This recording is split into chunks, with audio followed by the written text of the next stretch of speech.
வணக்கம். உங்களில் ஒருவன் நான். சென்னையில் ஆட்டோ ஓட்டுநர் எஸ்.ஜே. விமல்ராஜ். கடந்த 13 வருடங்களாக இந்த ஆட்டோமீட்டர் கட்டணம் உயர்த்தி கொடுக்கப்படவே இல்லை.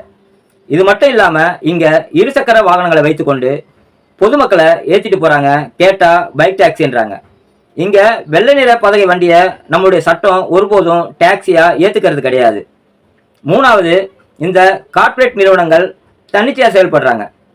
எப்படின்னா நேரத்துக்கு ஒரு ரேட்டு. இதனால் பொதுமக்களும் பாதிக்கப்படுறாங்க, ஆட்டோ ஓட்டுநர்களாகிய நாங்களும் பாதிக்கப்படுறோம். இதுவும் இல்லாமல் கமிஷனும் பார்த்தீங்கன்னா அவங்க கைக்கு வந்தவண்ணம் எவ்வளோக்கு எவ்வளோ எடுக்க முடியுமோ அவ்வளவு கமிஷனும் எடுத்துகிட்டு இருக்காங்க. இங்கே முழுக்க முழுக்க பாதிக்கப்படுறது யாருன்னு கேட்டிங்கன்னா பொதுமக்களும் ஆட்டோ ஓட்டுநர்களும் மட்டும்தான். இதுக்காக நாங்களும் எவ்வளோ போராட்டங்களை எடுத்துட்டோம், எவ்வளோ கோரிக்கை மனுக்களும் கொடுத்துட்டோம். ஆனால் இது வரைக்கும் எங்களுக்கு எந்த ஒரு தீர்வும் கிடைக்கல. கடந்த 2021க்கு மேலே இந்த ஆட்டோ ஓட்டுநருடைய வாழ்க்கை ஓரளவுக்கு விடியல் கிடைச்சிரும் அப்படின்னு நாங்கள் நினச்சோம். ஆனால் இன்னும் இருளில் தான் தள்ளப்பட்டிருக்கு. அப்போ இருந்த நிலைமையை விட இன்னும் இருளில் தான் தள்ளப்பட்டிருக்கோம். என்னடா காரணம்? நாம் இவ்வளோ தூரம் குரல் கொடுக்குறோம், இவ்வளோ தூரம் போராட்டம் பண்ணுறோம், இவ்வளோ கோரிக்கை மனுக்கள் கொடுக்குறோம். ஆனாலும் ஏன் இந்த அரசாங்கம் செவிசாய்க்க மாட்டேனுது? ஏன் இந்த கார்ப்பரேட் நிறுவனங்களை முறைப்படுத்த மாட்டேன்றாங்க அப்படின்னு யோசிச்சு பார்த்தோம். அதுக்கான விடை இப்போ ஒரு 2 தினங்களுக்கு முன்னாடி தான் எங்களுக்கு கிடைச்சிருக்கு. என்னடா காரணம்னா, நம்ம தமிழ்நாடு முதலமைச்சர் ஒரு 2 நாட்களுக்கு முன்னாடி ஒரு வீடியோ ஒன்று போட்டிருந்தாரு யூடியூப்பில். அதில் நான் இங்கே முதலமைச்சராக இருக்கிறத விட, ஒரு கட்சிக்கு தலைவனாக இருக்கிறத விட, ஒரு தகப்பனாக இருக்கிறது தான் சந்தோஷம். இங்கே இருக்க மக்கள் எல்லாம் என்னை அப்பா அப்பான்னு கூப்பிட்றாங்க. அதனால் இன்னும் இந்த தமிழ்நாட்டுக்கு இன்னும் எனக்கு கடமை அதிகமாகுது. இந்த தமிழ்நாட்டுக்கு இன்னும் எவ்வளோ செய்யணுமோ அதை செய்யணுன்ற எண்ணம் எனக்குள்ளே வருது அப்படின்ற மாதிரி வீடியோ போட்டிருந்தார். ஒருவேளை நாங்கள் இத்தனை நாள் ஒரு முதலமைச்சராக பார்த்தோம், ஒரு தலைவராக பார்த்தோம், தலைவர்னு சொல்லிட்டு இருந்தோம். ஒருவேளை அதனால தான் என்னமோ எங்களுடைய கோரிக்கைகளும் எங்களுடைய போராட்டங்களும் நிறைவேறாமல் போயிருக்குன்றதை உணர்ந்துட்டோம். அதனால் இப்போ எங்களுடைய பாணியை மாற்றிக்கிறோம். ஐயா வணக்கம். ஐயா சாரி அப்பா வணக்கம்பா.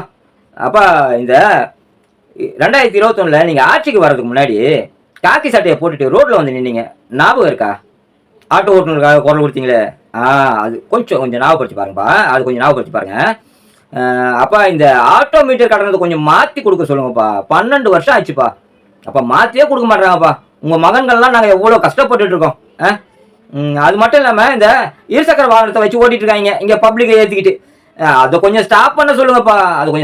இல்லை முறைப்படுத்தியாவது கொஞ்சம் கொடுத்து விட்ருங்கப்பா. இந்த கார்ப்பரேட் நிறுவனங்க அவங்க இஷ்டத்துக்கு ரேட்டை போட்டு ரொம்பவே வெறுப்பேற்றுறாங்க, தனிச்சாவே செயல்படுறாங்க. அதனால அப்பா நீங்கள் தான் இதெல்லாம் முன்னே போய் நின்று அவங்கள கொஞ்சம் கண்டிஷன் பண்ணணும்ப்பா. உங்களை தவிர வேறு யாருப்பா பண்ண முடியும்? உங்கள் மகளுக்காக நீங்கள் தான் பண்ணி ஆகணும். கொஞ்சம் பாருங்கப்பா.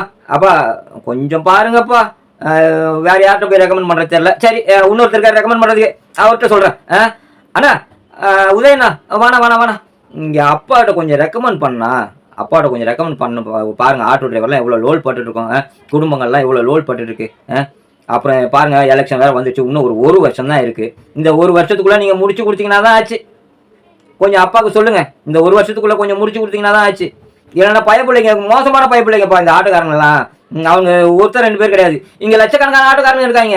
அவங்க குடும்பத்தில் ஒருத்தருக்கும் குறைஞ்சது 5-6 பேராவது இருக்காங்க. அப்போ கணக்கு போடுங்களேன் எத்தனை லட்சம்ட்டு.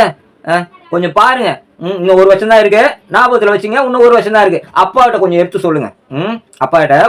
சொல்லுங்கள். ஏதோ கொஞ்சம் ஆட்டோ டிரைவருக்கு ஏதோ பண்ணாங்களோட ஏதோ 100ல் ஒரு 10 பேராவது ஐயா நமக்கு ஏதோ பண்ணிட்டாருன்னு கொஞ்சம் விசுவாசம் இருக்கும். நாங்களும் சரி எங்களுடைய வாழ்க்கையில் ஏதோ ஒரு ஒளி தீபம் ஏற்றிட்டாரு, வாழ்க்கையில் விடியல் கிடச்சிடுச்சு அப்படின்னு நாங்களும் கொஞ்சம் மனசு ஆறுதலாக இருப்போம். அதனால் கொஞ்சம் எடுத்து சொல்லுவீங்கன்னு நம்புகிறோம். பார்ப்போம்.